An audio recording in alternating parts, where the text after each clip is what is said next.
चल रहा है। हेलो बच्चों, कैसे हो? पढ़ाई चल रही है ना? तो बच्चों, आज होने वाली है अपने सिंपल सर्किट की चौथी क्लास, राइट? एंड उम्मीद कर रहा हूं कि चौथी क्लास पे आने से पहले आप लोगों ने इससे पहले के सारे क्लासेस को कंप्लीट किया होगा। इससे पहले क्लास में जो भी कॉन्सेप्ट मैंने बच्चों आपको सिखाया है, ठीक है, उसको आपने अच्छे से सीखा होगा, नोट बनाया होगा और कंप्लीटली रिवाइज करके बच्चों आज की आप इस क्लास में बैठे होंगे, राइट? तो बच्चों, आज हम पढ़ने वाले हैं सिंपल सर्किट का एक बहुत ही प्यारा सा खूबसूरत सा टॉपिक जिसका नाम है हीटस्टोन ब्रिज, राइट? अपने प्यारे से चैनल कर्ण फिजिक्स क्लासेस पे। ओके बच्चों, तो बच्चों कॉपी खोल लो, है ना? एंड प्यार से इज्जत के साथ टॉपिक बनाओ, लिखिए हीटस्टोन ब्रिज। कॉपी के टॉप पेज पे बच्चों, टॉप पे लिखना आप लोग, ठीक है? लिखिए हिट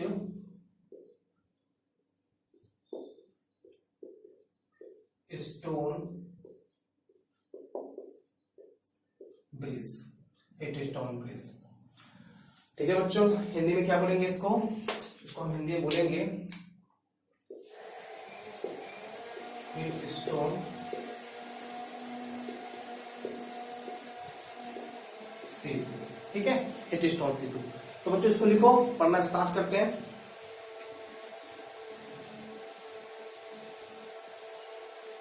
ओके, उम्मीद है कि आपने लिख दिया होगा बच्चों, है ना? देखो बच्चों, इस टॉपिक को मैं आपको पढ़ाना स्टार्ट करूं, ठीक है? इस टॉपिक पे हम फर्दर बात करें उससे पहले एक बार हम लोग ब्रीफ में रिकॉल कर लेते हैं कि प्रीवियस क्लास में हमने क्या क्या पढ़ लिया है, ठीक है बच्चों? बच्चों, इससे पहले अपने सिंपल सर्किट में 3 क्लासेस हो चुकी है, ठीक है? जिसमें पहली क्लास में मैंने आपको पढ़ाया अबाउट ईएमएफ, इलेक्ट्रोमोटिव फोर्स क्या होता है, राइट? उसके बाद बच्चों मैंने आपको पढ़ाया था टर्मिनल पोटेंशियल क्या होता है। आई होप कि आपको आता होगा, ठीक है बच्चों? उसके बाद मैंने आपको पढ़ाया था कि पोटेंशियल ड्रॉप की क्या मीनिंग होती है, पोटेंशियल ड्रॉप की क्या डेफिनेशन होती है, राइट? है ना? जब हमने EMF, terminal potential drop and internal resistance of a cell जब पढ़ लिया बच्चों, उसके बाद हमने पढ़ा था इनके बीच में क्या रिलेशन होता है, ठीक है? After completing all this part बच्चों, हमने एक बहुत ही खूबसूरत लॉ पढ़ा था फिजिक्स के अंदर, दैट इज किरचॉफ लॉ, ठीक है ना? Kirchhoff law. बच्चों, किरचॉफ लॉ के अंदर कितने नियम पढ़े हम लोगों ने? किरचॉफ लॉ के अंदर हम लोगों ने 2 नियम पढ़ा था, ठीक है? पहला था अपना Kirchhoff junction rule which is also known as Kirchhoff current rule, right? बच्चों, जो अपना दूसरा लॉ था किरचॉफ का, that was Kirchhoff voltage law, that is also popularly known as Kirchhoff loop law, या यू कैन से, ठीक है? तो बच्चों, ये सारे पार्ट्स हम लोग कंप्लीट कर चुके हैं। प्रीवियस लेसन में मैंने आपको किरचॉफ लॉ को अप्लाई करना सिखाया था कि किरचॉफ लॉ को आप सवालों में कैसे अप्लाई करते हैं, है ना बच्चों? तो बच्चों, वो वीडियो थोड़ी लंबी हो गई थी, है ना? बिकॉज चूंकि आपको मैं अप्लाई करना सिखा रहा था तो थोड़ा सा क्वेश्चन को एक्सप्लेन करने में टाइम लगा और हम लोग ज्यादा सवाल कर नहीं पाए, ठीक है? तो अभी मैं आपको सिस्टमेटिकली चैप्टर पढ़ा रहा हूं, आप चैप्टर को पढ़ते हुए चलो, ठीक है? न्यूमेरिकल्स की कोई लिमिटेशन नहीं है ना? तो किरचॉफ लॉ पे बच्चों हम लोग रिमेनिंग क्वेश्चन करेंगे, मैं आपको नोट भी दूंगा, ठीक है? तो उसकी मैं अलग से सेपरेट वीडियो बनाऊंगा किरचॉफ लॉ न्यूमेरिकल्स को लेकर के, ठीक है? बेसिकली कैसे उसको अप्लाई करते हैं, है ना? वो मैंने आपको सिखा दिया है बच्चों। आगे बढ़ो, अगला टॉपिक पढ़ते हैं। पहले इस चैप्टर को खत्म कर लेते हैं एक बार, उसके बाद हम लोग न्यूमेरिकल्स के लिए सिस्टमैटिक क्लास चलाएंगे, ठीक है? ओके, तो बच्चों हीटस्टोन ब्रिज अपना टॉपिक है, ठीक है? क्या होता है हीटस्टोन ब्रिज, है ना? क्या इसका सिग्निफिकेंस होता है, ठीक है? किस लेवल तक आपको हीटस्टोन ब्रिज +2 में पढ़ना है, ठीक है?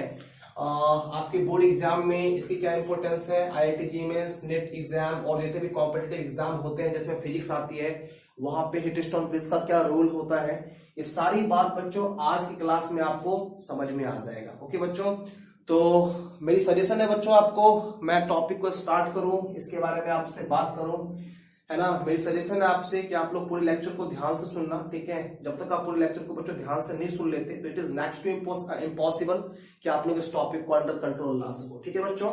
तो ध्यान से बैठिए, स्टार्ट करते हैं लेसन को, विच इज व्हाट? हीटस्टोन ब्रिज, ठीक है? ओके, कनेक्ट रहना बच्चों, सुनो। तो बच्चों, टॉपिक है हीटस्टोन ब्रिज, राइट? जब हम लोग हीटस्टोन ब्रिज सुनते हैं, इस टॉपिक को सुनते हैं, राइट? अगर हमसे कोई बोलता है हीटस्टोन ब्रिज, तो सबसे पहला क्वेश्चन जो हमारे दिमाग में बच्चों डेवलप होगा, जो हमारे दिमाग में आएगा, वो ये आएगा कि यार हीटस्टोन ब्रिज, हीटस्टोन सेतु क्या होता है। ठीक है, इंग्लिश में हीटस्टोन ब्रिज, हिंदी में हीटस्टोन सेतु क्या होता है। ठीक है, जब हम इस सवाल का बच्चों आंसर ढूंढ लें, उसके बाद नेक्स्ट क्वेश्चन आना लाजमी है कि अगर ये कोई चीज होती है तो इसका क्या काम होता है, इसका क्या प्रैक्टिकल एप्लीकेशन होता है बच्चों। ठीक है, उसके बाद बच्चों अगली बात हम ये कर सकते हैं, क्योंकि हम साइंस पढ़ रहे हैं, है ना, तो ऑब्वियसली अगर हीटस्टोन ब्रिज कोई चीज होती है तो फर्स्ट टाइम इस ब्रिज को किस साइंटिस्ट ने डिजाइन किया था बच्चों, है ना। तो ये सारे क्वेश्चंस बच्चों बनेंगे और हम लोग उसको धीरे धीरे सीखेंगे। तो बच्चों अगर मैं हीटस्टोन ब्रिज के बेसिक कॉन्सेप्ट की बात करूं कि हीटस्टोन ब्रिज क्या होता है, ठीक है, तो ध्यान से सुनना मैं क्या बता रहा हूं इसके अंदर आपको, है ना। देखो बच्चों 1842 की बात है ना, 1842 ईस्वी, एडी आप कह लो। ठीक है, इंट्रो है, थोड़ा ध्यान से सुनना। ठीक है, ब्रिटेन का एक साइंटिस्ट था, ब्रिटेन से बिलोंग करता था, ब्रिटेन का एक साइंटिस्ट था जिसका नाम था, 1 सेकेंड बच्चों,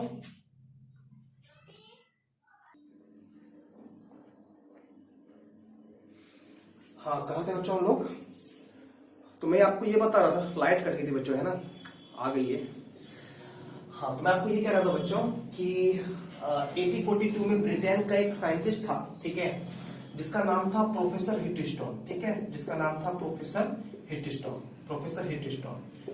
तो बच्चों ये जो साइंटिस्ट था ब्रिटेन का 1842 में, ठीक है, प्रोफेसर हीटस्टोन, इसने क्या किया बच्चों, इसने एक नेटवर्क बनाया, राइट, एक नेटवर्क बनाया, एक क्लोज सर्किट बनाया बच्चों, एक क्लोज कॉम्प्लेक्स नेटवर्क बनाया, है ना, एक पर्टिकुलर अरेंजमेंट बनाया।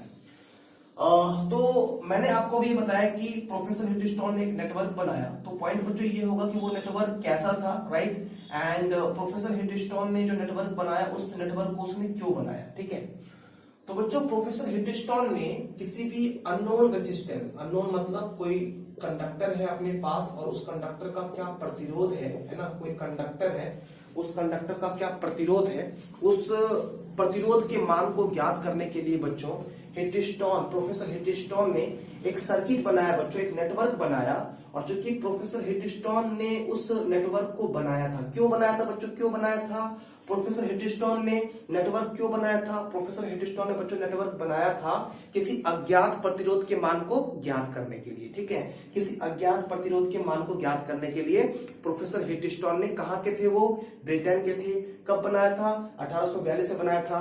क्या बनाया था, एक नेटवर्क बनाया था। क्यों बनाया था, तो अज्ञात प्रतिरोध के मान को ज्ञात करने के लिए बनाया था। तो 1842 में ब्रिटेन के प्रोफेसर, ब्रिटेन के साइंटिस्ट प्रोफेसर हीटस्टोन ने एक नेटवर्क बनाया बच्चों, और उस नेटवर्क का बच्चों नाम रखा गया हीटस्टोन ब्रिज। ठीक है, हीटस्टोन ब्रिज। तो आई होप एक छोटा सा प्रैक्टिकल आइडिया आपके अंदर डेवलप हुआ, जो इंट्रो पार्ट था कि हीटस्टोन ब्रिज क्या था। ओके, आगे बढ़ते हैं बच्चों। अभी ये कुछ भी क्लियर नहीं हुआ, ये 0.1% भी बात नहीं हुई हीटस्टोन ब्रिज पे, है ना। अब सवाल ये है कि मैंने बताया कि अज्ञात प्रतिरोध का मान ज्ञात करने के लिए बनाया, चलो यहां तक क्लियर है। ठीक है, प्रोफेसर हीटस्टोन पर्सन का नाम था, ये भी क्लियर है, ब्रिटेन के थे, ये भी क्लियर है। बट जो नेटवर्क बनाया ना, वो नेटवर्क कैसा था बच्चों, है ना, वो नेटवर्क कैसा था, और उन्होंने जो वो नेटवर्क बनाया, उस नेटवर्क के अंदर बच्चों क्या क्या एलिमेंट थे, हम लोग ये जानने वाले हैं। तो बच्चों मैं आपको बता दूं कि हीटस्टोन, प्रोफेसर हीटस्टोन ने जो नेटवर्क बनाया, राइट, वो नेटवर्क उन्होंने कैसे बनाया, उस नेटवर्क में क्या क्या एलिमेंट थे बच्चों। ठीक है, तो याद रखना उस नेटवर्क में उन्होंने क्या क्या लिया बच्चों, उस नेटवर्क में उन्होंने 4 रेसिस्टर लिया। ठीक है, 4 रेसिस्टर लिया, रेसिस्टर मतलब वायर बोल दो, जिसमें कुछ प्रतिरोध, जिसका कुछ प्रतिरोध होगा। ठीक है, उन्होंने बच्चों एक गैल्वेनोमीटर लिया, एक गैल्वेनोमीटर लिया। ठीक है, अब आप बोलेंगे कि सर जी गैल्वेनोमीटर क्या होता है, तो मैं बोलूंगा यार गैल्वेनोमीटर एक ऐसी डिवाइस होती है जो करंट की वैल्यू को मेजर करता है। आई मीन टू से गैल्वेनोमीटर एक ऐसा यंत्र है जो धारा के मान को मापेगा। अगर किसी सर्किट में आप गैल्वेनोमीटर लगा दोगे तो सर्किट में धारा का प्रवाह हो रहा है या नहीं हो रहा है, ये बात आपको कौन बताएगा, गैल्वेनोमीटर बताएगा। अगर गैल्वेनोमीटर के सुई में विक्षेप होगा मतलब धारा का प्रवाह हो रहा है, अगर गैल्वेनोमीटर का जो नीडल है, जो सुई है, वो 0 पर रहेगा, डेट मींस धारा का प्रवाह नहीं हो रहा है। तो मैं आपको बता रहा था कि हीटस्टोन ने अपना जो नेटवर्क बनाया, अननोन रेजिस्टेंस की वैल्यू को कैलकुलेट करने के लिए उस नेटवर्क के अंदर उन्होंने कैसा कैसे एलिमेंट लिया, है ना। तो उसके आंसर में मैं बता रहा हूं आपको कि उन्होंने बच्चों 4 रेसिस्टर लिया, राइट, 4 रेसिस्टर लिया। एक बच्चों उन्होंने गैल्वेनोमीटर लिया, है ना, एक गैल्वेनोमीटर लिया, और बच्चों उन्होंने एक बैटरी ली, उन्होंने एक बैटरी आप बैटरी की जगह बच्चों सेल भी बोल सकते हो, कोई दिक्कत वाली बात नहीं है, ठीक है, लिया, ठीक है, ओके। अब बच्चों 4 रेसिस्टर, एक गैल्वेनोमीटर, एक बैटरी को एक पर्टिकुलर पैटर्न में, राइट, शब्दों पे गौर करना मैं क्या बोल रहा हूं, ठीक है, एक पर्टिकुलर पैटर्न में उन्होंने कनेक्ट किया, एंड वो जो particular pattern, particular combination of all this element था, that combination is known as Wheatstone bridge, जो कि हिटस्टोन ने बनाया था। तो मैंने बोला ये सारे एलिमेंट थे। अब ये सारे एलिमेंट कनेक्ट कैसे थे बच्चों, मैं डेफिनेशन पे आऊंगा, सारी बातें क्लियर करूंगा, ध्यान से सुनते चलो। देखो एक स्टूडेंट की क्या रिक्वायरमेंट होती है मैं बेसिकली अच्छे से जानता हूं, ठीक है। तो आप जहां से भी इस वीडियो को देख रहे हैं, जैसे भी देख रहे हैं, मेरी सजेशन आपको सीधी सी रहती है कि कॉपी पेन लेके बैठे। एंड बच्चों आप स्टूडेंट हो, अगर आप अपने एंड से सीरियस नहीं रहोगे, आप टॉपिक को कैजुअली लोगे, जैसे तैसे पढ़ोगे, थोड़ा देखोगे, बंद कर दोगे, घूम के आओगे, देन कोई मतलब नहीं है। यूट्यूब पे बहुत सारे वीडियोस हैं, ठीक है, देश आजाद हो चुका है, जैसे मर्जी वैसे रहो, बट कुछ आपका होगा नहीं, ठीक है। और अगर आप एक सही स्टूडेंट हो, सिस्टमैटिकली क्लास में आए, ठीक है, ध्यान से आप चीजों को सुन रहे हो, पूरा लेसन 1 सिटिंग में कंप्लीट करोगे, तो ऐसा कोई डाउट नहीं होगा जो आपके पास रह जाए, कोई डाउट बच्चों आपके पास नहीं रहेगा। हिटस्टोन ब्रिज या कोई भी टॉपिक मैं आपको पढ़ाऊंगा, सारी की सारी बात क्लियर हो जाएगी, राइट। तो बच्चों कंटिन्यू करते हैं, है ना। 4 रेसिस्टेंस, एक गैल्वेनोमीटर, एक बैटरी को एक पर्टिकुलर पैटर्न में उन्होंने जोड़ा, एंड उस पैटर्न का नाम रखा गया हिटस्टोन ब्रिज। बच्चों ये इंट्रो पार्ट में लिख दिया होगा, मैं मिटा देता हूं इसको, ठीक है। अब बच्चों कैसे जोड़ा उन्होंने, ठीक है, डेफिनेशन दूंगा, सारी चीजें बताऊंगा, सुनते चलो अच्छे से, ठीक है। कैसे जोड़ा उन्होंने बच्चों, तो बच्चों याद रखना कि हिटस्टोन ने, बच्चों एक बात बताओ, अभी जो मैंने बताया कि नेटवर्क हिटस्टोन ने बनाया, उसमें क्या क्या एलिमेंट थे, तो बताओ क्या क्या एलिमेंट थे। 4 प्रतिरोध था, 4 रेसिस्टर थे, ओके, एक गैल्वेनोमीटर था, ठीक है, एक गैल्वेनोमीटर था, ऑलराइट, और क्या था बच्चों, और एक बैटरी थी। कैसे, किस पर्टिकुलर पैटर्न में हिटस्टोन ब्रिज नाम के पर्सन ने, साइंटिस्ट ने इसको कनेक्ट किया, आपस में जोड़ा, वो पैटर्न मैं आपको समझाने वाला हूं। तो बच्चों क्या किया, हिटस्टोन ने जो वो पैटर्न बनाया ना, उसमें क्या किया उन्होंने, जो 4 प्रतिरोध थे ना, उन चारों प्रतिरोधों को एक चतुर्भुज की तरह ऐड कर दिया, एक चतुर्भुज की तरह आपस में कनेक्ट कर दिया, ठीक है। एक इंग्लिश मीडियम के बच्चे अगर सुन रहे हैं तो सुनना, वो जो 4 रेसिस्टर थे, उन चारों रेसिस्टर को एक क्वाड्रिलेटरल के साइड के रूप में उन्होंने कनेक्ट कर दिया, ठीक है। तो कनेक्ट करते हैं बच्चों, ध्यान देना, थोड़ा बड़ा बड़ा लिखूंगा। पिछले वीडियो में शिकायत रह गई थी, शायद मैंने खुद अपने वीडियो को देखा तो मुझे लगा कि यार उसमें साइज उतना अच्छा नहीं था, थोड़ा सा बड़ा होना चाहिए था। कोई नहीं, मैं कोशिश करता हूँ थोड़ा बड़ा बड़ा लिखूं। तो एक क्वाड्रिलेटरल के रूप में, क्वाड्रिलेटरल के साइड के रूप में, चतुर्भुज की भुजाओं के रूप में प्रतिरोध को उन्होंने जोड़ दिया। जोड़ता हूं बच्चों, ध्यान देना, देखो, तो बीच में कनेक्ट करें, साइड में करें, चलो साइड में करते हैं। देखो बच्चों, फ्लैश आ रहा है यहाँ पे, देखो ऊपर लेते हैं, ले लेते हैं, देखो यार,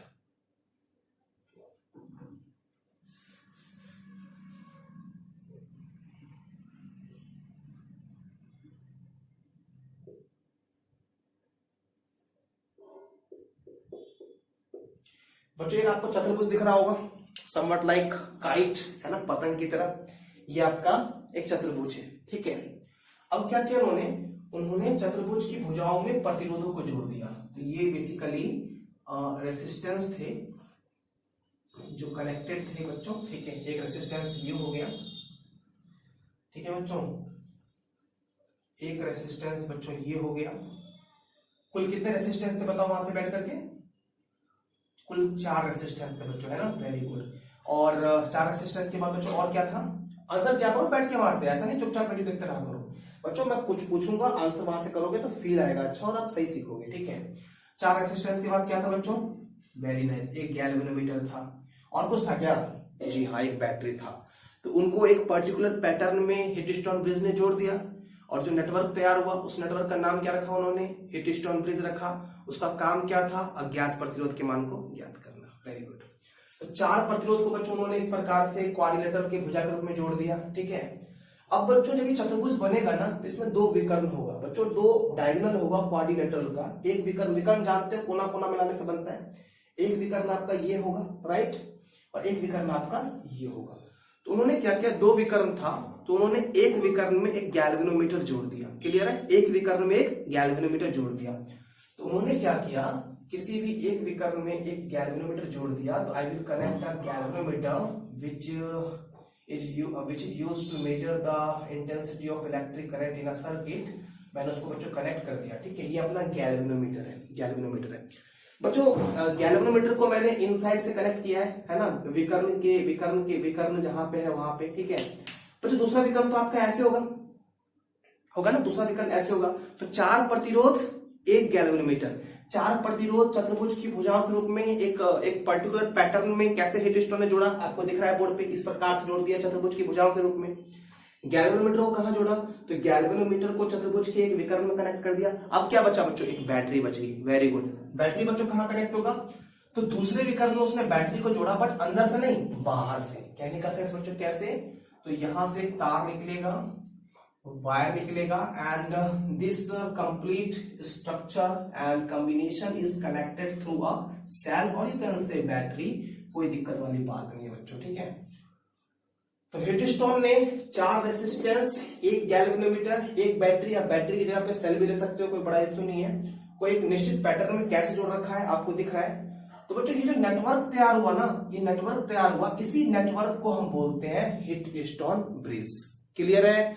ये कैसा सर्किट है बच्चों, इस सर्किट का नाम क्या है बताओ, इस सर्किट का नाम है हीटस्टोन ब्रिज। बच्चों कहीं भी अगर आपको 4 प्रतिरोध एक चतुर्भुज के रूप में दिख जाए, बीच में उसके गैल्वेनोमीटर लगा हो, साइड में बैटरी लगी हो, सीधा से बोल देंगे सर्किट का नाम क्या है, हीटस्टोन ब्रिज, हीटस्टोन ब्रिज। क्लियर है बच्चों। तो बच्चों सर्किट का नाम क्या है, हीटस्टोन ब्रिज, हीटस्टोन ब्रिज। ओके, थोड़ा सा बैक होते हैं स्लोली, ठीक है बच्चों। हीटस्टोन ब्रिज बनाने का पर्पस क्या था, है ना, आंसर करो, आंसर करो। हीटस्टोन ब्रिज किसने बनाया, वेरी गुड, प्रोफेसर हीटस्टोन ने बनाया। आंसर करना वहां से, है ना।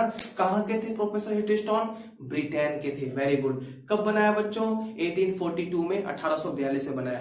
क्यों बनाया बच्चों, तो हीटस्टोन जो प्रोफेसर थे, जो वैज्ञानिक थे, उन्होंने बच्चों हीटस्टोन ब्रिज बनाया था अज्ञात प्रतिरोध का मान ज्ञात करने के लिए। अब सवाल मन में आएगा, यहां तो 4 प्रतिरोध है, ठीक है, तो इसी का मान ज्ञात करना है क्या।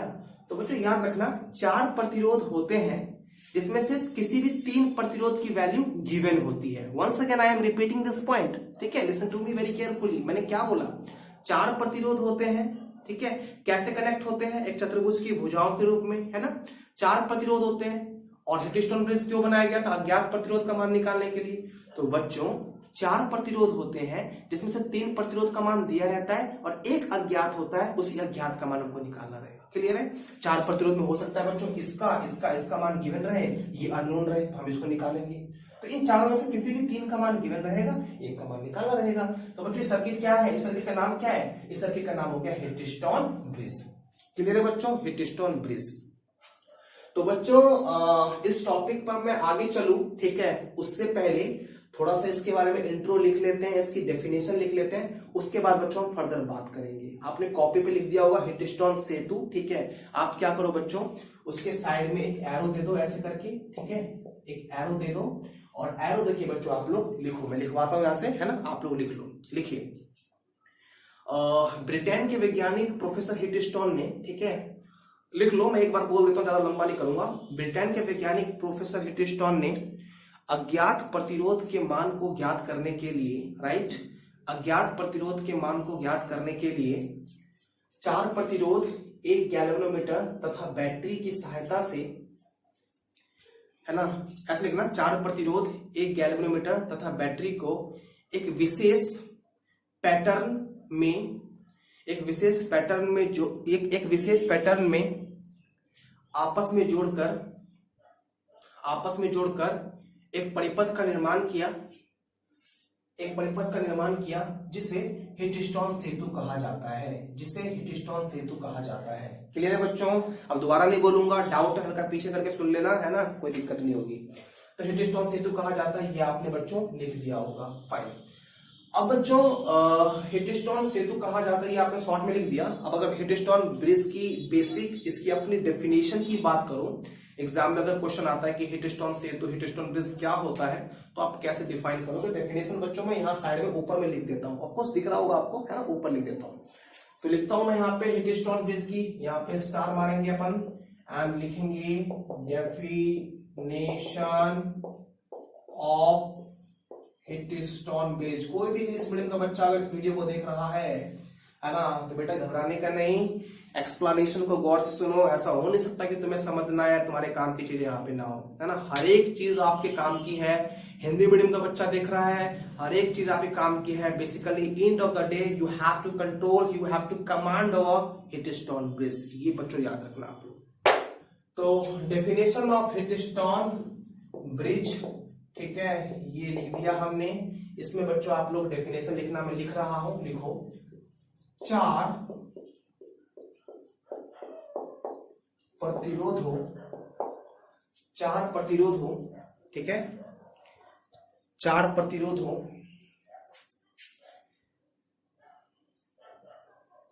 एवं 4 प्रतिरोध एवं मतलब 4 प्रतिरोध हो गैल्वेनो, 4 प्रतिरोध हो कॉमा गैल्वेनोमीटर एवं बैटरी या सेल को आपस में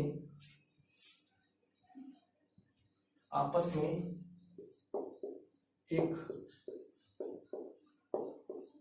विशेष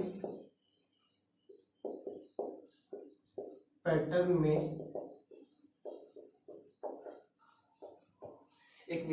में जोड़कर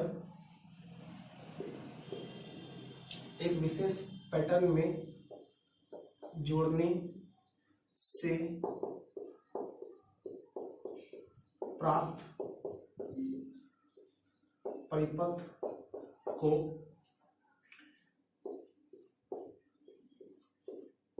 हिटस्टोन ब्रिज कहा जाता है। क्लियर है बच्चों। डेफिनेशन किसी भी तरीके से, अलग अलग तरीके से आप डिफाइन कर सकते हो, कोई बड़ा इशू है नहीं, ठीक है।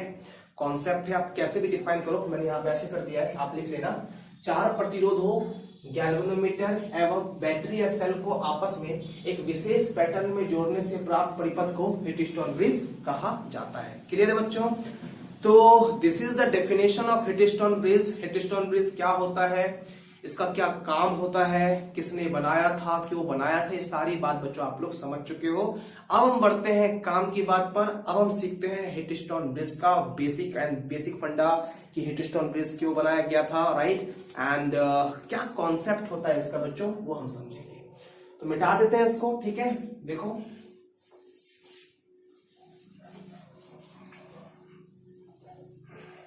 तो डेफिनेशन जहां पे आपने खत्म किया ना, उसके नीचे आप ये वाला फिगर बना देना, ठीक है। और फिगर बना के आप लोग लिख देना नीचे, है ना, ऐसे करके फिगर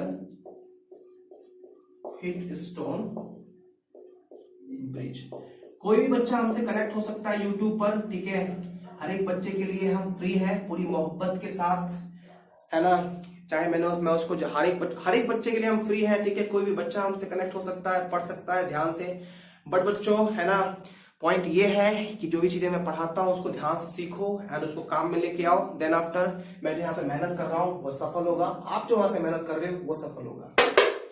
तो डेफिनेशन के बाद ये फिगर आपने लिख दिया होगा, नीचे फिगर बना दिया होगा, नीचे लिख दिया होगा हिटस्टोन ब्रिज, ठीक है।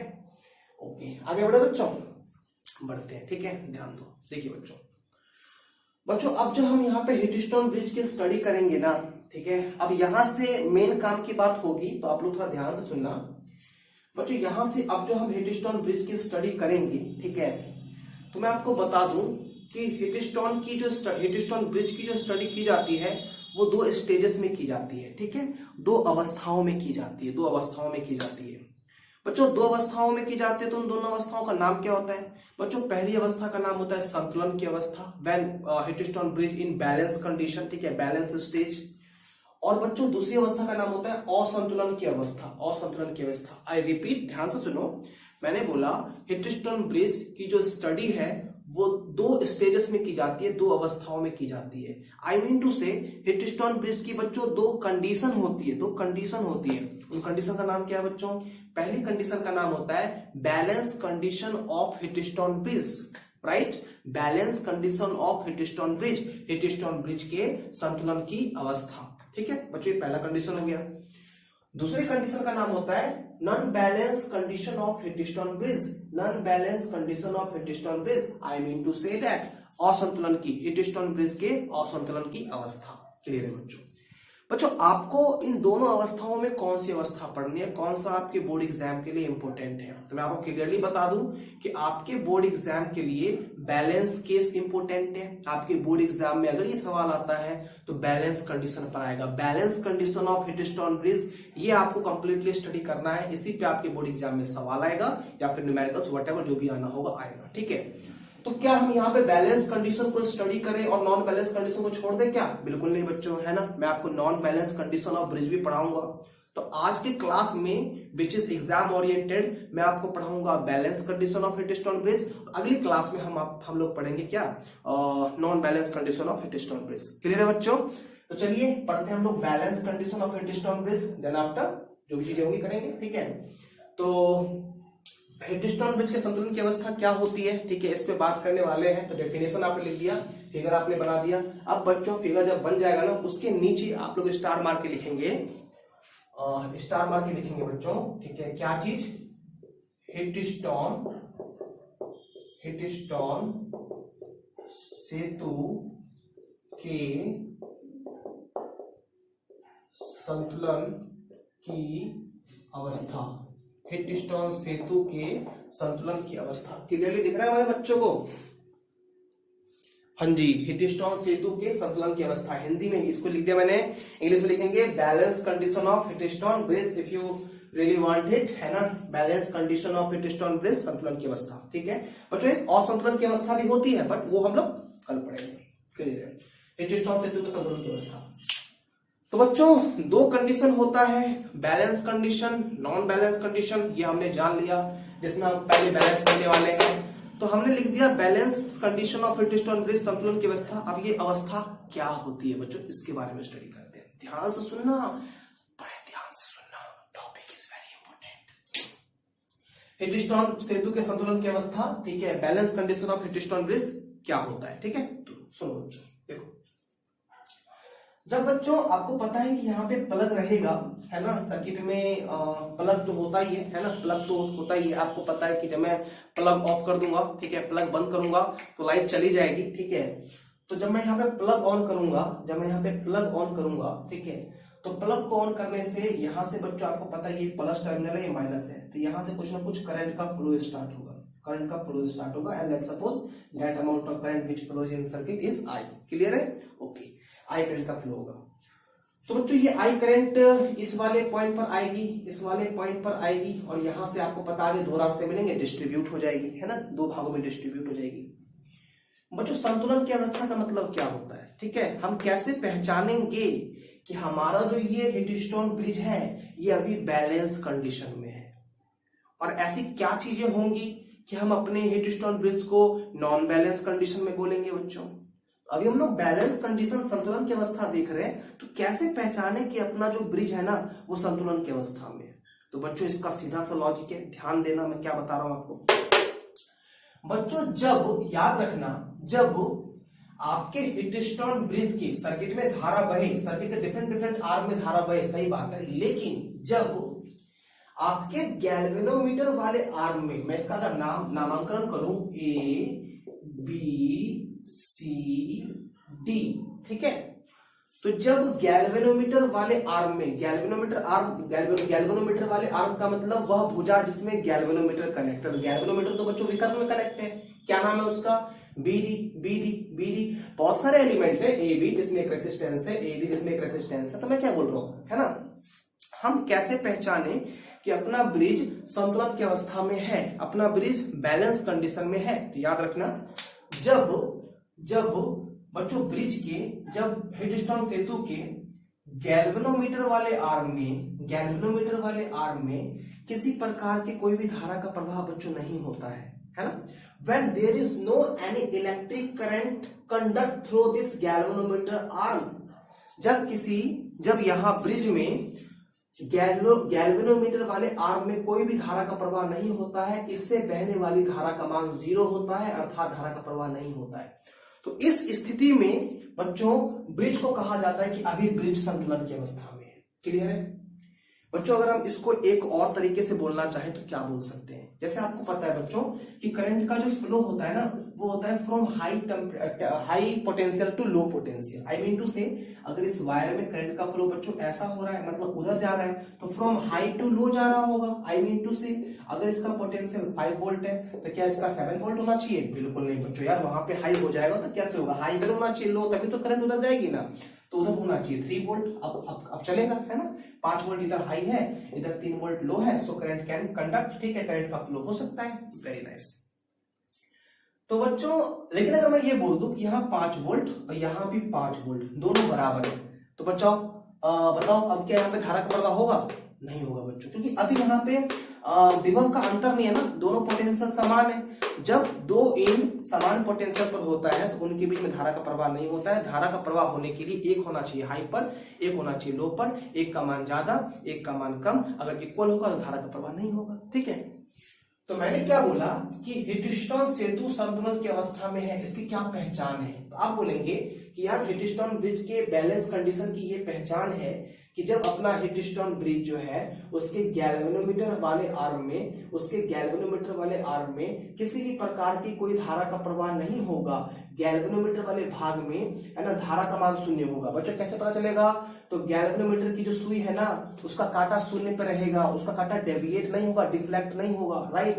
तो हम समझ जाएंगे कि इसके अंदर कोई धारा का प्रवाह नहीं हो रहा है, इसके अंदर कोई धारा का प्रवाह नहीं हो रहा है। और अगर गैल्वेनोमीटर वाले आर्म में धारा का प्रवाह नहीं हो रहा है तो उस टाइम में अपने हीटस्टोन सेतु को हम क्या कहते हैं? हम बोलते हैं कि हमारा जो हीटस्टोन ब्रिज है ना वो बैलेंस कंडीशन में है, संतुलन की अवस्था में। क्लियर है? या फिर बच्चों मुझे बताओ इसमें धारा का प्रवाह नहीं हो रहा है, इसका मतलब ये बी का पोटेंशियल और डी के पोटेंशियल के बारे में आपका क्या ख्याल है?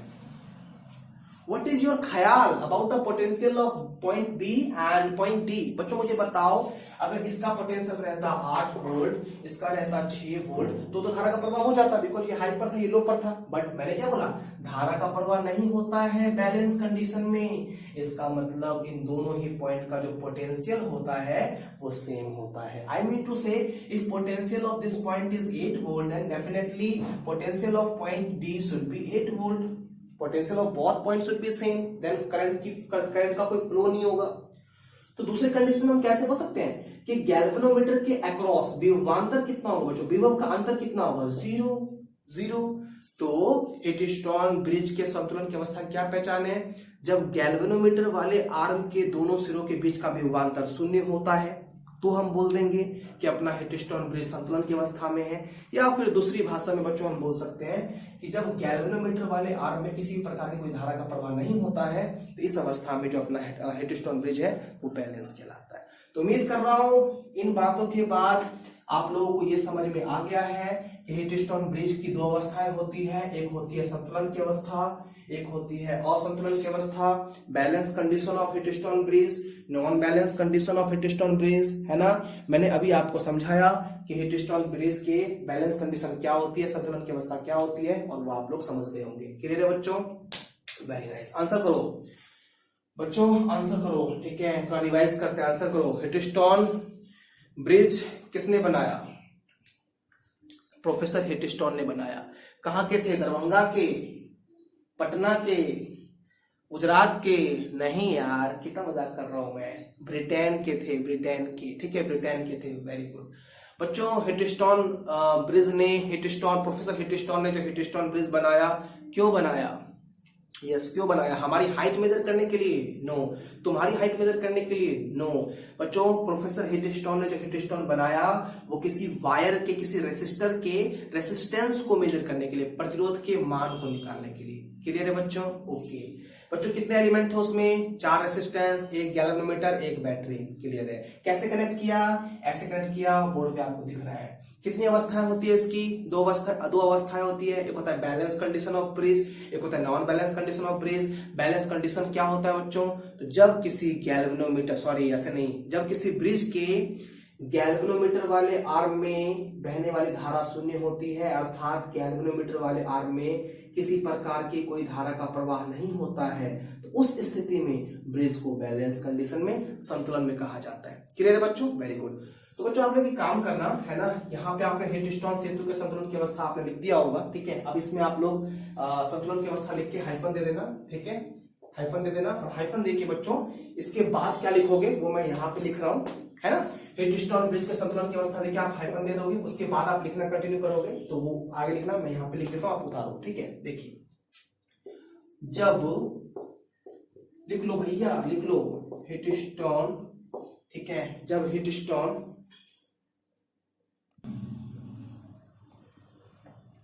दिख रहा है बच्चों, है ना। हीटस्टोन सेतु के संतुलन की अवस्था लिख के आपने डैश मारा है, और वहां पे आपको लिखना है जब हीटस्टोन सेतु के गैल्वेनोमीटर आर्म में धारा का प्रवाह नहीं होता है तो इस स्थिति को हीटस्टोन सेतु की संतुलन की अवस्था कहते हैं। वेरी नाइस, लिख लो, कॉपी करो इसको, हो गया, वेरी गुड। तो बच्चों हीटस्टोन ब्रिज के, अच्छा यहाँ पे आप एक पॉइंट और मेंशन कर सकते हो, पता है ना, इन balance condition potential difference across the arm of galvanometer is zero.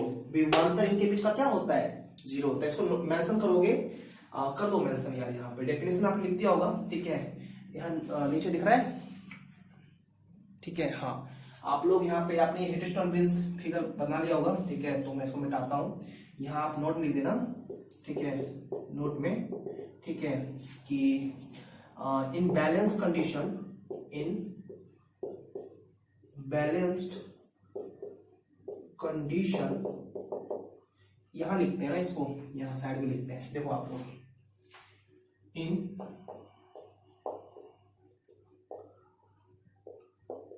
Balanced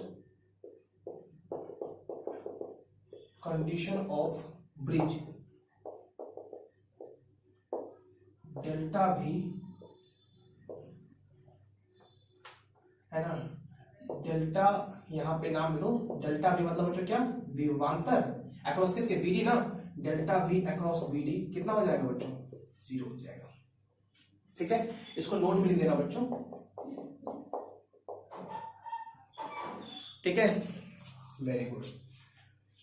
तो बच्चों उम्मीद कर रहा हूं कि क्लास में आपको मजा आ रहा है, ठीक है, कोई डाउट नहीं हो रहा है ना। अगर आप मेरी लेक्चर को शुरू से ध्यान से सुन रहे हो तो आपको एकदम फैमिलियर क्लास वाला फील हो रहा होगा, ठीक है, कोई दिक्कत नहीं हो रहा होगा, आप चीजों को सीख रहे होंगे, है ना। ऑफ कोर्स बच्चों, चलो टाइम गैस करो कि कितने बजे मैं ये वीडियो बना रहा हूं, मौसम देखते हो यहाँ का, कितने बजे बताओ, रात के 8 बजे, सुबह के 6 बजे, कितने बजे, क्या मतलब है टाइम से यार, टॉपिक पढ़ो, ठीक है। तो इन balance condition of bridge delta भी अक्रॉस बीडी आर्म कितना होना चाहिए, जीरो। तो बच्चों हीटस्टोन ब्रिज क्या होता है, किसने बनाया था, क्यों बनाया था, कितनी अवस्थाएं होती है, बैलेंस कंडीशन क्या होता है, ये सारी बातें हम लोग पढ़ चुके हैं। अब हम थोड़ा सा और आगे बढ़ते हैं और थोड़ी सी और बातों को डिस्कस करते हैं, ठीक है, ध्यान दो बच्चों। एक कॉन्सेप्ट यहाँ पे याद रखना आप लोग, ठीक है, आपने जो फिगर बनाया होगा ना, ये तो समझाने के लिए किया था मैंने। इस फिगर में आप लोग ऐसे कर देना, इस रेसिस्टेंस का नाम दे देना लेट सपोज R1, इसका नाम आप दे देना R2, इसका नाम दे देना आप R3, इसका नाम दे देना आप R4। तो जो 4 रेसिस्टेंस में कितने का मान हमको पता रहेगा पहले से, 3, और किसी एक का मान हमको निकालना रहेगा। वेरी गुड, तो ये सब आपने देख लिया बच्चों, है ना। अब आगे बात करते हैं। देखो बच्चों, बैलेंस कंडीशन ऑफ ब्रिज आपने पढ़ लिया। अब क्या होता है, यहाँ पे एक स्पेशल बात होती है ना, एक स्पेशल बच्चों कंडीशन होता है, याद रखना कि जब जब, याद रखना, जब जब अपना जो ये ब्रिज है ना बैलेंस कंडीशन में होगा, तब सुन लो मैं क्या बोल रहा हूं, है ना, याद रखना, जब जब अपना ये जो हीटस्टोन ब्रिज है ना बैलेंस कंडीशन में होगा, बैलेंस कंडीशन का मतलब व्हाट, जब ये दोनों के बीच का पोटेंशियल डिफरेंस जीरो होगा, और you can say there is no any electric current flow through the galvanometer arm, there is any way you can understand it, right.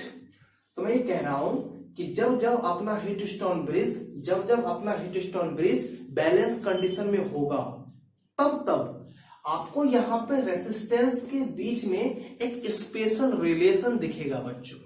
मैं बहुत इंपॉर्टेंट बात अब यहां से करने जा रहा हूं, कान को थोड़े ध्यान से बड़ा करके उसके बाद सुनना।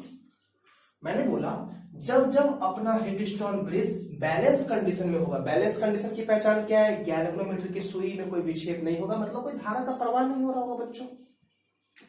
जब जब अपना हीटस्टोन ब्रिज बैलेंस कंडीशन में होगा, तब ये जो 4 रेसिस्टेंस लगे हुए हैं ना, इनके बीच में आपको एक स्पेशल रिलेशन दिखेगा। वो रिलेशन क्या होगा बच्चों? तो मैं बता रहा हूं, जब जब मैं इसको मिटा देता हूं बच्चों, जब जब अपना हिटस्टोन ब्रिज बैलेंस कंडीशन में होगा तब तब बच्चों क्या होगा, ब्रिज के, ध्यान सुना अब, ब्रिज के दो आसन भुजा में लगे प्रतिरोधों का अनुपात अन्य दो आसन भुजा में लगे प्रतिरोधों के अनुपात के बराबर होगा।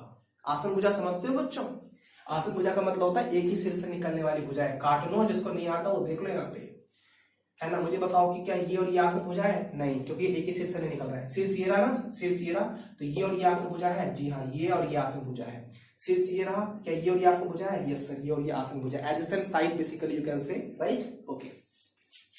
तो मैंने क्या बोला, जब अपना हिटस्टोन ब्रिज बैलेंस कंडीशन में होगा, बैलेंस कंडीशन में होगा, उस बीच क्या आपको इन चारों रेसिस्टेंस के बीच में एक पर्टिकुलर रिलेशन दिखेगा क्या? यस सर दिखेगा। वो रिलेशन क्या होगा? तो वही मैं बता रहा हूं, सुनो। मैंने बोला जब जब अपना हिटस्टोन ब्रिज बैलेंस कंडीशन में होगा ना, तब इन रेसिस्टेंस के बीच में एक रिलेशन बनेगा। क्या बनेगा? तो हिटस्टोन ब्रिज के संतुलन की अवस्था में, हिटस्टोन ब्रिज के संतुलन की अवस्था में किसी भी, यहां पे आपको चतुर्भुज के रूप में चार प्रतिरोध दिख रहा है ना, तो क्या होगा, जब ये हिटस्टोन ब्रिज बैलेंस कंडीशन में होगा ना, तो क्या होगा, किसी भी दो आसन भुजा में लगे प्रतिरोधों का अनुपात, किसी भी दो आसन भुजा में लगे प्रतिरोधों का अनुपात अन्य दो आसन भुजा में लगे प्रतिरोधों के अनुपात के बच्चों क्या होगा? बराबर होगा। जब जब हिटस्टोन ब्रिज बैलेंस कंडीशन में होगा, किसी भी दो आसन भुजा में लगे प्रतिरोधों का अनुपात अन्य दो आसन भुजा में लगे प्रतिरोधों के अनुपात के बराबर होगा। कहने का मतलब बच्चों मुझे बताओ कि क्या ये दोनों आसन भुजाएं हैं? नहीं। आसन भुजा का मतलब होता है एक ही सिर से निकलने वाली भुजाएं।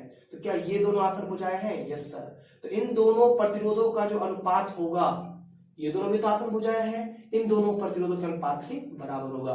दो आसन भुजा में लगे प्रतिरोध का अनुपात अन्य दो आसन भुजा में लगे प्रतिरोध के अनुपात के बराबर होगा। कहने का सेंस बच्चों आप लोग यहां लिखेंगे, ठीक है, लिखेंगे इन बैलेंस कंडीशन, ठीक है, इन बैलेंस, ठीक है यार, यहाँ पे स्पेस थोड़ा कम कर रहा है। एक काम करते हैं बच्चों, फिगर को थोड़ा सा इस तरफ कर लेते हैं, ठीक है, और चीजों को यहाँ लिखते हैं, ठीक है। इसको मिटाता हूं मैं, है ना। सारे लोग इज्जत के साथ बोर्ड पे देखोगे बच्चों, ठीक है।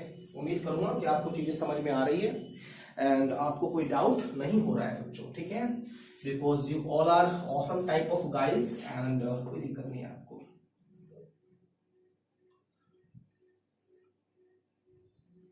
बच्चों आपको पता है ना कि मेरी ड्राइंग क्वालिटी कुछ खास नहीं है। यहाँ पे लाइट का फ्लैश आता है, अभी बच्चों कुछ कर नहीं सकते हैं ना, धीरे धीरे लाइटिंग की व्यवस्था अच्छी करूंगा मैं, उसके बाद हम चमकेंगे, हमारा बोर्ड नहीं चमकेगा, ठीक है। तो देखते हैं, हिटस्टोन ब्रिज में यहां बनाना चाह रहा था ना, फ्लैश इज समवट हियर।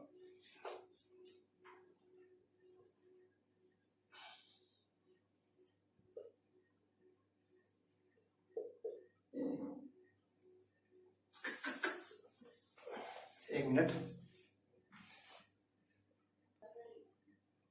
दिख रहा है बच्चों?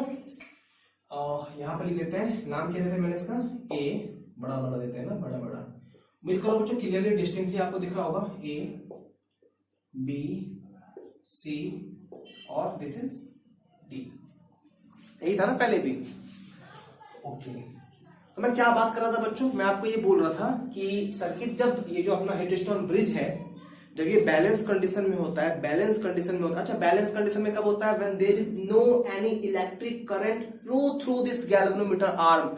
मैंने इस बात को 4 बार 5 बार बोल दिया है, भेजे मिटाओ बढ़िया से। तो जब बैलेंस कंडीशन में होगा तो क्या होगा, बैलेंस कंडीशन में दो आसन भुजा में लगे प्रतिरोधों का अनुपात अन्य दो आसन भुजा में लगे प्रतिरोध के अनुपात के बराबर होगा। तो नाम क्या दिया था मैंने इसका, let's suppose resistance of this resistor is we have supposed R1 and resistance of this resistor is R3 resistance of this one is R1 R2 R3 और ये क्या मान लूं बच्चों मैं R4। तो यहां पे देखना बच्चों, इन बैलेंस का मतलब बच्चों क्या, बैलेंस कंडीशन का मतलब संतुलन की अवस्था, ठीक है, क्या होती है आप सबको पता है, इन balanced condition of bridge, in balance condition of bridge, जब अपना ब्रिज संतुलन की अवस्था में होता है तो क्या होता है, तो बच्चों बोलेंगे R1 बट्टा, आसन के लिए क्या इसके साथ आप ये वाला रेशियो ले, क्या नहीं, ये आसन भुजा थोड़ी है बच्चों, आसन में चाहे इसके साथ आप ये ले लो चाहे इसके साथ आप ये ले लो, है ना, ये भी एक ही सिर से निकल रहा है तो आसन भुजा हो सकती है, ये भी एक ही सिर से निकल रहा है तो आसन भुजा हो सकती है। तो चलो मैं यहां से ले लेता हूं ऊपर R1 R2, ये जो अनुपात होता है ना दो आसन भुजा में लगे प्रतिरोध का अनुपात, वो अन्य दो आसन भुजा में लगे प्रतिरोध के अनुपात के बराबर होता है। तो बच्चों अगर आपने ऐसे लिया है ना, अगली शुरुआत भी आप जैसे आपने ऐसे लिया है, ऐसे ऐसे, अगली शुरुआत भी आप ऐसे ऐसे करना, मतलब क्या R3 बटा R4,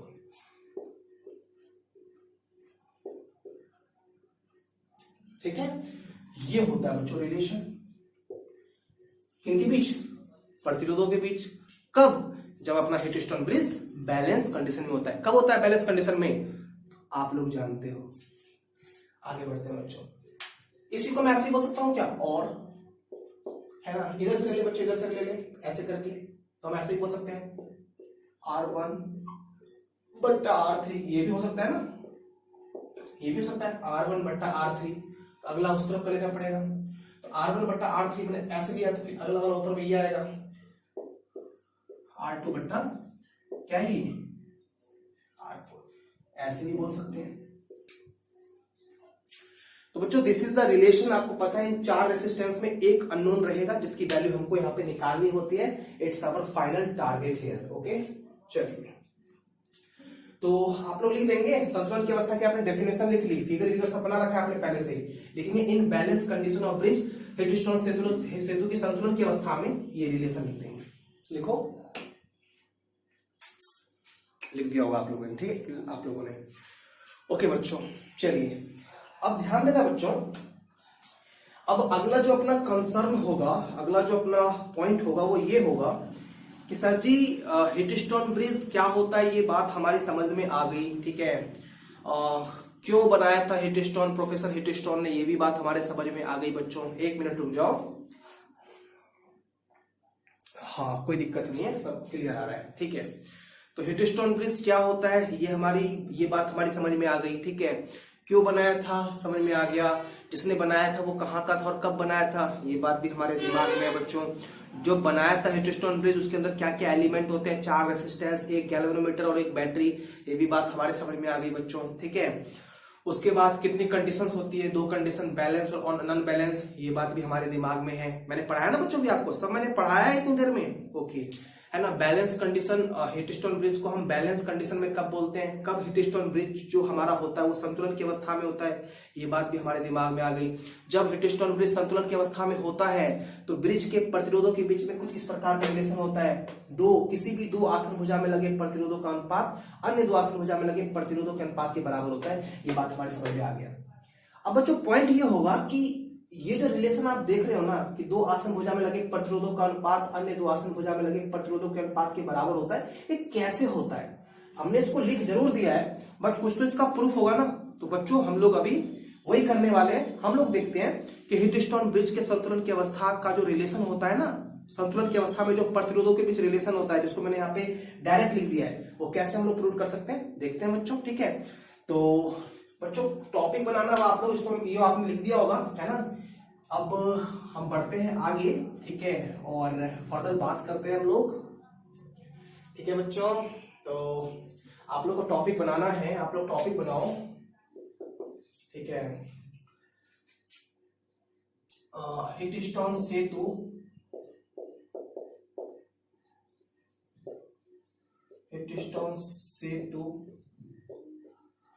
की, मेरे पास बच्चों स्पेस कम पड़ता है तो इसको आप लोग लिख लो, ठीक है, और लिख लोगे तो फिर मैं इसको मिटा दूंगा। हीट स्टोन सेतु की संतुलन की अवस्था, हीट स्टोन सेतु की संतुलन की अवस्था का समीकरण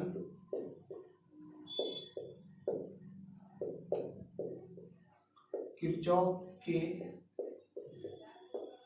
ठीक है, किरचॉफ के नियम का, हीटस्टोन सेतु की संतुलन की अवस्था का समीकरण किरचॉफ के नियम का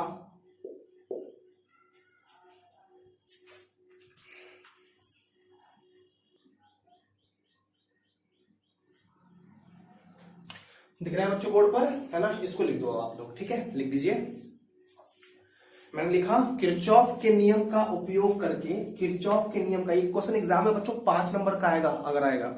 जितने भी बोर्ड एग्जाम की प्रिपरेशन कर रहे हैं, this chapter is completely dedicated to all student who are preparing for board exam, right? है ना? मैं उन बच्चों के लिए पढ़ा रहा हूं जो +2 बोर्ड एग्जाम के लिए बोर्ड एग्जाम की तैयारी कर रहे हैं, चाहे वो बच्चा कहीं का भी हो, है ना? किसी भी राज्य का हो, किसी भी स्टेट का हो, किसी भी जगह का क्यों ना हो। ध्यान से पढ़ना बच्चों, इस चैनल पे ट्रस्ट करके डेफिनेटली आप अच्छा करोगे अपने एग्जाम में, ठीक है? तब तक जो भी आपने किया उसके बाद आप ये लिखो, है ना? फिर इसकी बात करते हैं फर्दर। लिख दिया किरचॉफ के नियम का उपयोग करके हीटस्टोन सेतु की संतुलन की अवस्था का व्यंजक, आगे हाइफन दे देना, ठीक है बच्चों? ठीक है, चलिए बात करें बच्चों। चलिए, सब हीटस्टोन ब्रिज के संतुलन की अवस्था में क्या होता है पता है ना? दो आसन भुजा में लगे प्रतिरोध का अनुपात अन्य दो आसन भुजा में लगे प्रतिरोध के अनुपात के बराबर होता है। ये होता है balance condition of Wheatstone bridge. We are going to establish the particular relation here. Bulk में इंग्लिश हो जाती है ना, बल्क में इंग्लिश हो जाती है, ठीक है बच्चों? बाइक सही लगता है ना प्रॉपर तरीके से? बहुत छोटा सा नन्ना सा मुन्ना सा बाइक है ना? एंड साउंड की कोई इश्यू ना हो, that's why I have to use this, otherwise पढ़ते हैं बच्चों आगे। चलिए, तो ध्यान देना मैं क्या कर रहा हूं, ठीक है? बोर्ड पर सारे लोग देखो, देखिए बच्चों, बोर्ड पे सब लोग कंसंट्रेट करना एंड सीखने का बच्चों प्रयास करना, ठीक है? देखिए, ये रहा अपना plus terminal of battery, this is negative terminal of battery. चलिए बच्चों, पहले तो मैं करंट डिस्ट्रीब्यूशन दिखाता हूं, फिर आगे बढ़ेंगे। मुझे बताओ यहां से कितनी करंट निकलेगी? यहां से निकलेगी करंट कितनी? आई। कितनी निकली बच्चों? आई। ये आई करंट फ्लो होता हुआ कहां पहुंचेगा? बिंदु ए पे पहुंचेगा। ए क्या है? नोड है कि जंक्शन है? नोड है कि जंक्शन है? जंक्शन है, वेरी गुड। तो यहाँ पे आई जो है, आई जो है वो इस ए पॉइंट पर पहुंचेगा। Our electric current I will reach point A, ठीक है? आई जो है ए पे पहुंचेगा। जब बच्चों आई ए पे पहुंचेगा तो इसको आगे जाने के लिए कितने रास्ते मिलेंगे? 2 रास्ते मिलेंगे। कितने रास्ते मिलेंगे बच्चों? 2 रास्ते मिलेंगे। तो कितने भागों में डिवाइड हो जाएगा ये करंट? 2 भागों में बढ़ जाएगा, 2 रूपों में बढ़ जाएगा, है ना? सपोज दैट पहले वाले, इस ऊपर वाले भाग में जो धारा जा रही है वो जा रही है I1। कितनी जा रही है बच्चों? I1। और दिख रहा है ना क्लियरली? थोड़ा सा बड़ा कर देते हैं। ऊपर कितनी धारा जा रही है बच्चों? ऊपर जो धारा जा रही है वो जा रही है I1। और बच्चों नीचे कितनी जा रही है? नीचे जो धारा जा रही है वो जा रही है I2। क्लियर है बच्चों? नाइस। अब बच्चों मुझे बताना, ठीक है, आप लोग आंसर करना अच्छे से कि ये जो दिख रहा है क्लियरली, वेरी गुड, है ना? ये जो अपना I1 जा रहा है, जब ये ऊपर जाएगा तो ये कौन से बिंदु पे पहुंचेगा? ये बी बिंदु पे पहुंचेगा, ठीक है? जब ये बी पे पहुंचेगा तो बी तो एक जंक्शन है, यहां से इसको 2 रास्ते मिलेंगे, एक गैल्वेनोमीटर वाला आर्म और दूसरा ये R2 वाला रेसिस्टेंस, ठीक है? तो क्या होगा बच्चों, ये जो अपना आई, जिस प्रकार से यहाँ पे आई 2 भागों में बढ़ गया था, उसी प्रकार जब ये I1 बी पे पहुंचेगा तो ये भी 2 भागों में बढ़ जाएगा। सपोज दैट कि इस वाले आर्म में जो धारा इंटर करेगी ना, वो धारा है आई, और इसका नाम बच्चों दे देते हैं हम जी, ठीक है? जी फॉर गैल्वेनोमीटर वाले आर्म। ऐसे सिंबलाइज कर दिया यार, सिंबलाइज करने में क्या दिक्कत है? आप I3 ले लो आप, लेकिन कैसे भी कर देते हैं, कोई दिक्कत नहीं। बस रूल रेगुलेशन सारे सही होने चाहिए, है ना? इनकमिंग करंट, आउटगोइंग करंट का वैल्यू सेम होना चाहिए, सब ख्याल रख लेना। कुछ भी हम दे सकते हैं, कोई बड़ी बात नहीं, ठीक है? आई जी बच्चों, ऐसे समझो कि अगर यहां से 5 एम्पियर की धारा बी पर पहुंची, अगर 5 एम्पियर की धारा बी पर पहुंची और अगर 2 एम्पियर इसमें आ गया तो बचा कितना? 3। तो 3 कहां जाएगा? 3 इसमें आएगा बच्चों। समझ रहे हो मैं क्या बोल रहा हूं? वंस अगेन, अगर यहां से 8 एम्पियर की धारा चली और 6 एम्पियर की धारा इसमें आ गई, इसमें कितना आएगा? 2 एम्पियर की धारा। अगर यहां से I1 चला, जिस I1 में से IG इधर आ गया, तो इसमें कितना जाएगा बच्चों? इसमें जाएगा IG वाले को I1 वाले में से घटा दो बच्चों। That means what? I1 minus IG। ये किसमें बनेगा बच्चों? ये जाएगा इस R2 वाले रेसिस्टर में। क्लियर है बच्चों? आगे बढ़ते हैं। अब क्या होगा बच्चों, यहां से I2 करंट चलेगा इस D बिंदु पर, डी बिंदु पर, और यहाँ से कौन चल रहा है, आईजी चल रहा है, आईजी चल रहा है। जब यहाँ से I2 और यहाँ से IG दोनों चलेगा तो आगे जाने के लिए फिर ये रास्ता मिला है, तो ये दोनों करंट क्या होगी, ये दोनों करंट जो होगी ना बच्चों, ये दोनों करंट आपस में ऐड हो जाएगी, ऐड हो जाएगी, ऐड हो जाएगी। That means what, that means ले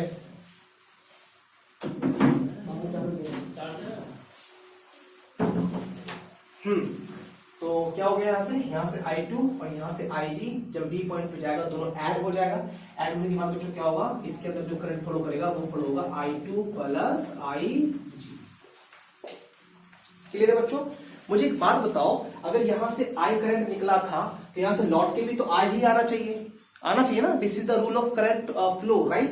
जितनी करंट सेल से निकलती है उतनी करंट उसके नेगेटिव टर्मिनल की ओर आनी चाहिए।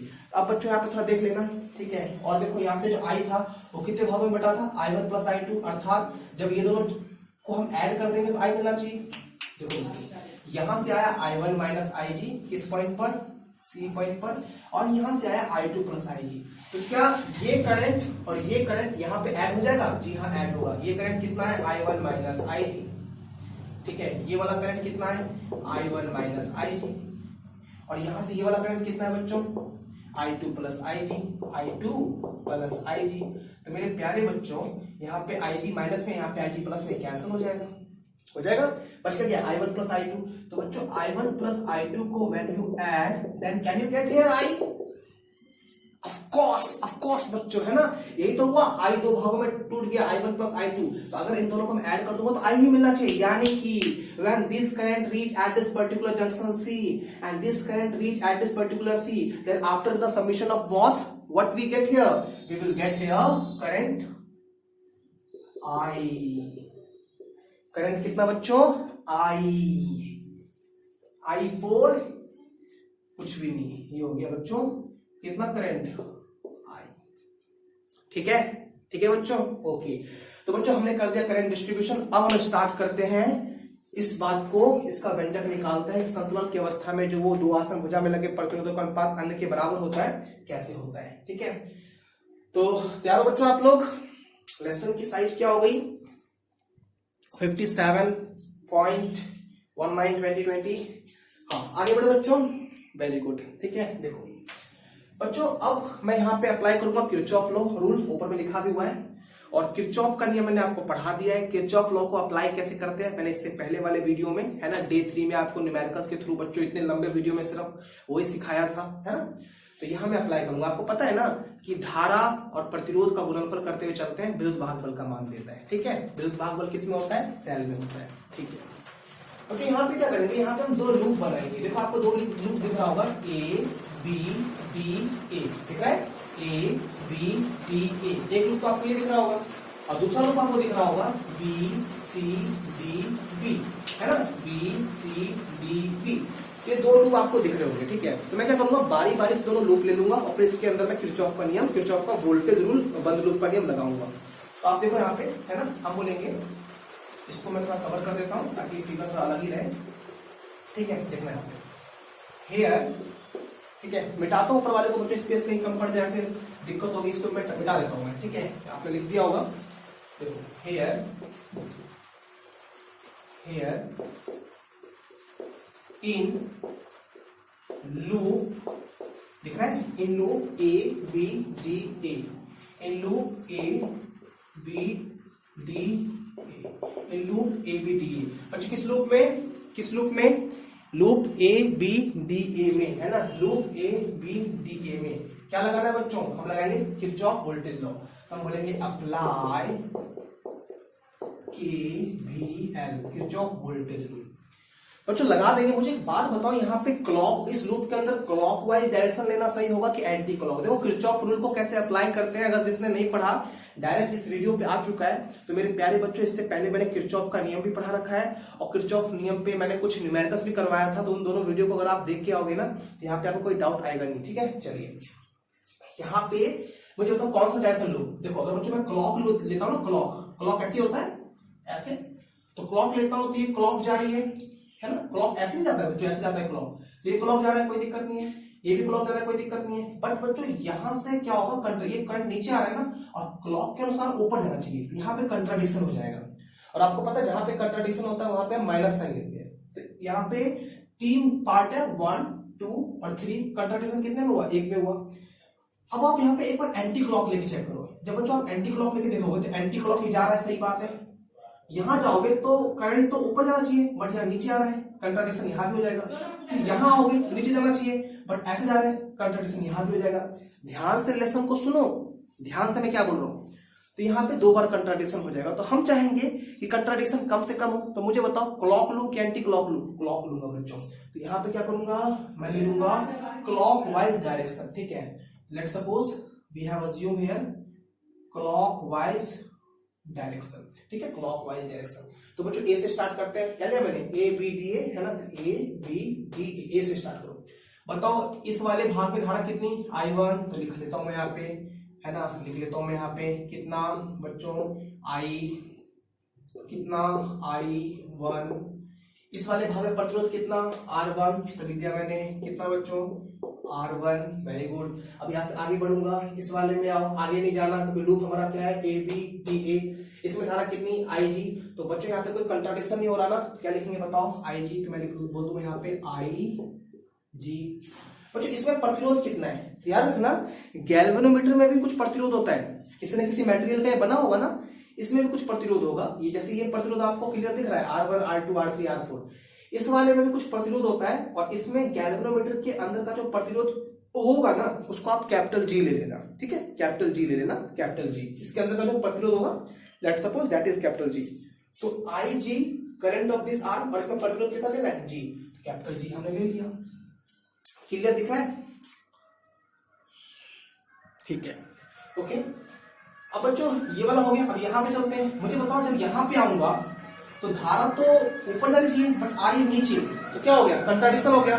तो प्लस की माइनस, जब कंट्राडिक्शन हो जाए, किरचॉफ नियम की थ्योरी में सिखाया था, जब कंट्राडिक्शन हो जाए तो माइनस, यहां पे लगाऊंगा माइनस। करंट कितना है, I2।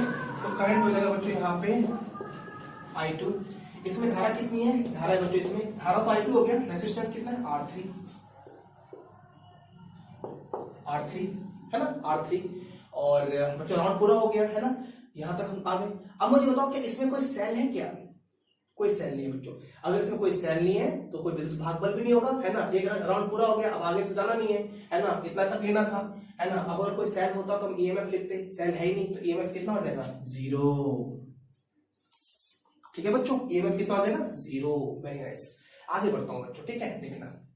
अब मुझे बताओ कि बैलेंस कंडीशन में, संतुलन की अवस्था में, क्या इसमें कोई धारा बहती है, नहीं बहती है बच्चों, है ना। अगर इसमें कोई धारा नहीं बहती है तो मुझे बताओ IG का मान कितना होना चाहिए, 0। बिकॉज बच्चों कोई धारा ही नहीं बहती, तो IG का मान क्या होना चाहिए, 0 होना चाहिए। तो मैं क्या बोलूंगा, संतुलन की अवस्था में IG कितना होता है भाई, IG होता है 0। अगर IG 0 होता है तो इस इक्वेशन में IG रख दो, तो आप बोलोगे सो क्या हो जाएगा, I1 R1। बच्चों मुझे बताओ क्या ये टर्म 0 हो जाएगा, अगर मैं यहाँ पे IG को 0 रखता हूं तो बात खत्म, तो ये पूरी बात खत्म। तो इसके बाद तो ये माइनस वाला टर्म आएगा ना, तो मैं यहाँ पे माइनस वाली देता हूं, माइनस I2 R3 बराबर 0। अब बताओ ये माइनस वाला प्लस में जाएगा, ऑफकोर्स हो जाएगा। लिख दो यार I1 है ना, I1 R1 बराबर I2 R3, equation number 1। Clear है बच्चों, है ना, दिख रहा है आप लोग को, वेरी गुड। तो बच्चों ये पहले लूप में बात हुई। किसी भी बच्चे को देखो, मैंने तो अपने एंड से पूरी मेहनत कर दी, आपको समझा दिया।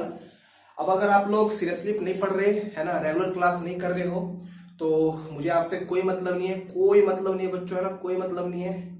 उम्मीद कर रहा हूं कि आप लोग सीरियसली पढ़ रहे होंगे, सारे पार्ट्स को, सारे लेक्चर को आप देख करके, रिवाइज करके, नोट बना के यहाँ पे आ रहे होंगे। ठीक है, ठीक है, तो अपना ध्यान से पढ़िए।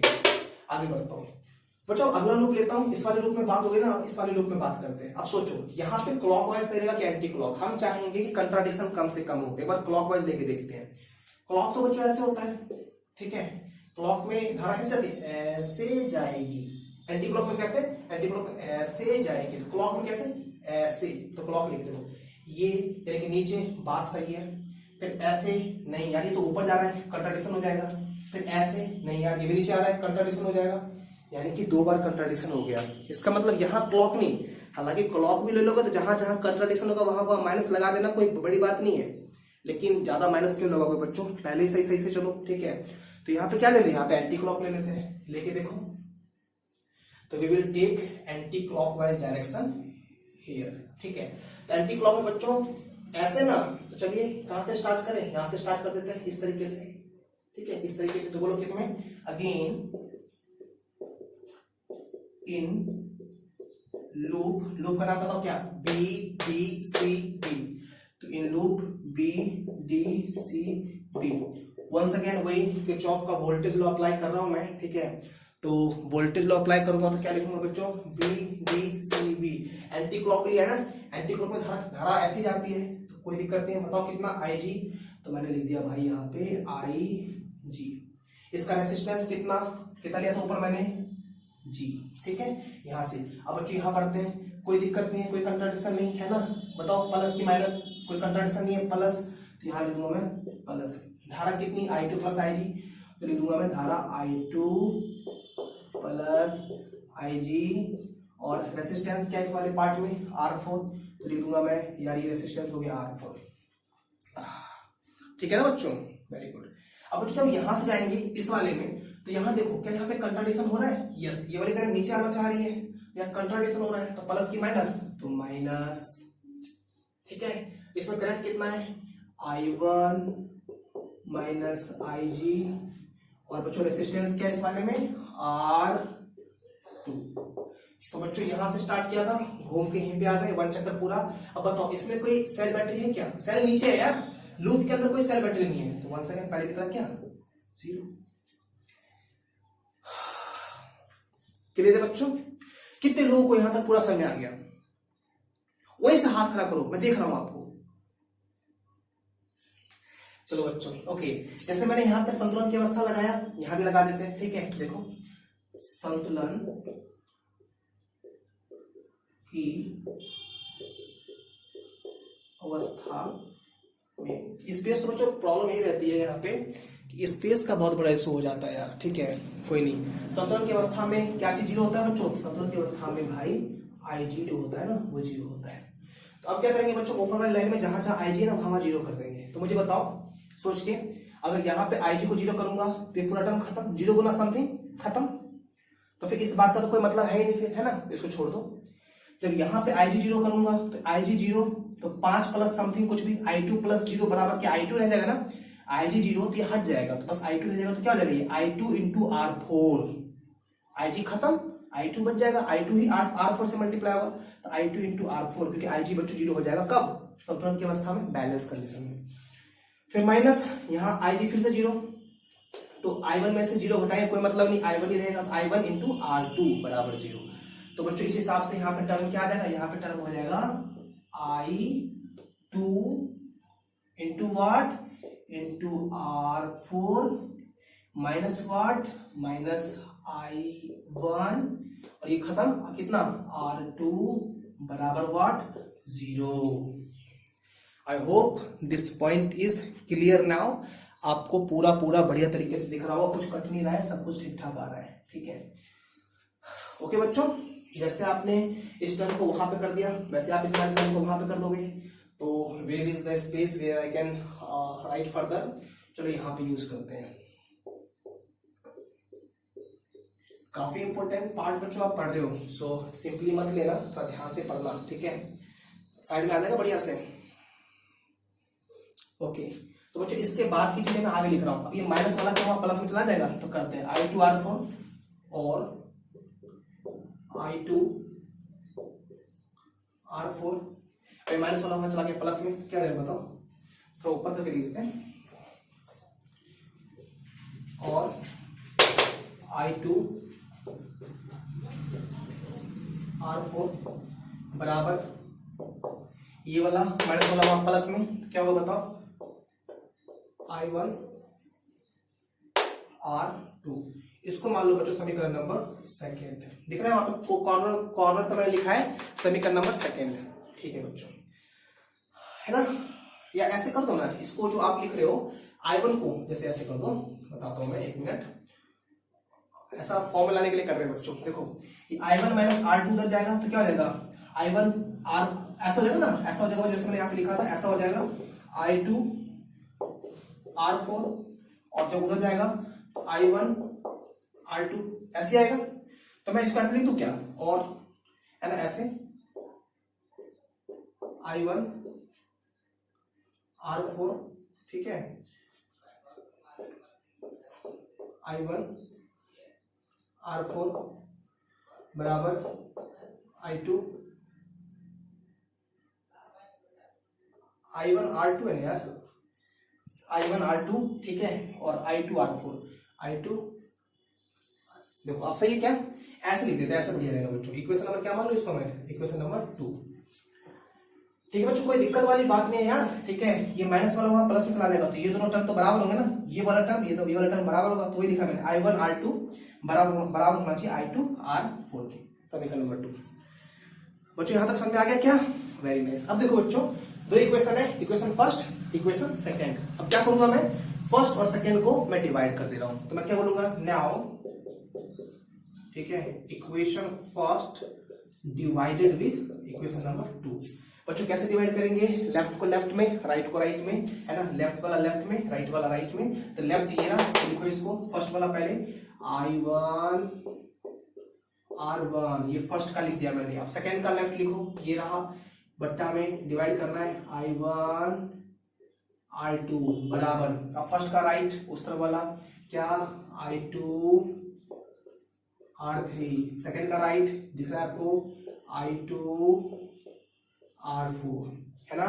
अब देखो कुछ कट जाएगा क्या, यस सर, I1 से I1 कैंसिल, I2 से I2 कैंसिल, वेरी गुड बच्चों। अब बताओ अगर कट गया तो क्या बच गया, बच गया सो, क्या मिल गया बच्चों, अपने को मिल गया, है ना, अपने को मिल गया सो, क्या मिल गया, R1 बट्टा R2 बराबर R3 बट्टा R4।